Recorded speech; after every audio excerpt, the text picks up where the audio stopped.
ہمارا ہی ساتھی کہ میں بیمار ہو گیا بڑا سر. میرا بیٹا جو تھا نا اپنی والدہ سے رابطہ میں تھا. میں بیمار ہوا تو چارپے پہ پڑ گیا. بیٹوں نے مکان بیچ دیا, ہمیں گھر سے نکال دیا, ہم کرائے پہ چلے گئے. ہمارا دن بہ دن حالات بگڑتے گئے. لیکن وہ جو میرا بیٹا تھا نا, وہ وقتاً فوقتاً اپنی والدہ سے ملنے آ جاتا, دروازے پہ کھڑا رہتا. میں اندر بیماری کی حالت میں بھی میں اندر نہیں آنے دیتا. جب وہ آتا کبھی کچھ راشن دے جاتا, کبھی کرائے کی مد میں پیسے دے جاتا. میں ریٹائر تھا, ریٹائر ہو گیا, اپنے کلینک بھی ختم ہو گیا. مجھے کچھ پینشن بھی آتی تھی, گزارا ہوتا تھا. لیکن کرایہ جو تھا نا وہ دینا مشکل ہوتا تھا.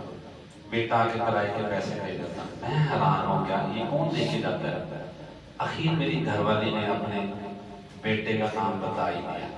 میری چیخیں نکل گئی کہ وہ کیا تنہا دیتا ہوگا جو ہمیں دے جاتا ہے. کہ میں نے اس کو کہا اندر بلاؤ.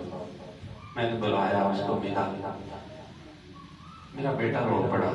اللہ تیرا لاکھ لاکھ شکر ہے. سجدہ کیا زمین پہ کہ اللہ تیرا لاکھ لاکھ شکر ہے, میرے ابا نے مجھے دیکھا ہے. کہ میں حیران ہو گیا.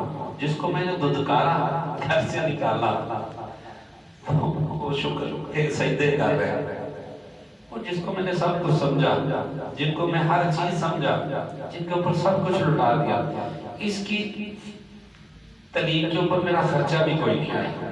مدرسوں میں فری تعلیم ہوتی ہے, اس کی تعلیم پہ خرچہ بھی کچھ نہیں آیا. لیکن میں نے اس کو دیا بھی کچھ نہیں, گھر سے بھی نکال دیا.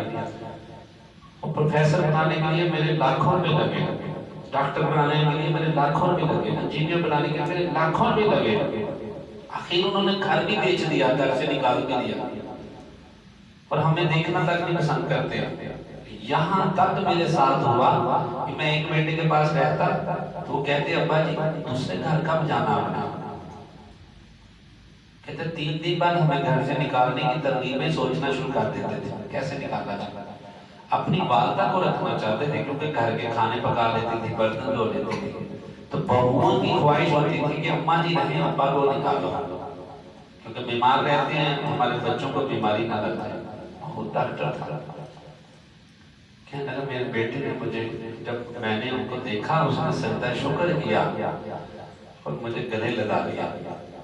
اور میں نے بھی گلے لگایا تو مجھے ایسے لگا کہ جیسے میں اپنی ماں کی گود میں آ گیا. ڈاکٹر کہنے لگا جب میرے بیٹے نے مجھے آہوازاری سے گلے لگایا نا تو مجھے محسوس ہوا کہ میں ماں کی گود میں آ گیا. تو میرا بیٹا کہتا ابا اگر آپ اجازت دینا, 2 کمروں کا میرا گھر ہے, آپ میرے ساتھ چلیے, تو کرائے پہ رہتے ہیں, آپ کی خدمت بھی صحیح نہیں ہو رہی ہوگی, اماں بھی کمزور ہیں. مجھے اپنے گھر لے گیا. ان کی بیوی کو پتا چلا, اس کی بیوی خوشی کے مارے اتنی خوش ہو گئی. 2 کمرے میں رہ رہے ہیں. میرا بڑا بیٹا پروفیسر تھا, اس کا 15 کمروں کا گھر تھا, تو وہاں مجھ نہیں لگتا تھا. دوسرا بیٹا جو ڈاکٹر تھا, سرکاری ڈاکٹر لگا ہوا تھا, اس کا اپنا 5-6 کمروں کا گھر تھا, اس نے گھر میں نہیں رکھا مجھے. ہائے ہائے ہائے ہائے. جو انجینئر تھا اس نے بڑا عالی شان بنگلہ تیار کیا اپنا, لیکن میرے کمرے کے لیے میرے رہنے کے لیے کوئی کمرہ نہیں بنایا اپنے گھر میں. اس نے اپنے گھر لے گیا. وہ مجھے کہا ابا جی تھوڑے سے پیسے جڑے ہوئے ہیں, میری خواہش ہے آپ امی اور ابو آپ عمرہ کر لیں. کہنے لگے یار اسی مہینے میں عمرہ کر لوں. عمرہ کرنے کا میں ٹھیک ہو گیا. اب میں کراچی جا رہا ہوں اپنے بہنوں کو ملنے. اللہ نے تجھ سے مجھے ملا دیا, میں نے داڑھی میں رکھ لی. یہ 3 بہت پیارا ہے, آسان ہے, اس پہ چل کر تو دیکھو. چلو تو صحیح, زندگی انتہا کی آسان ہو جاتی ہے.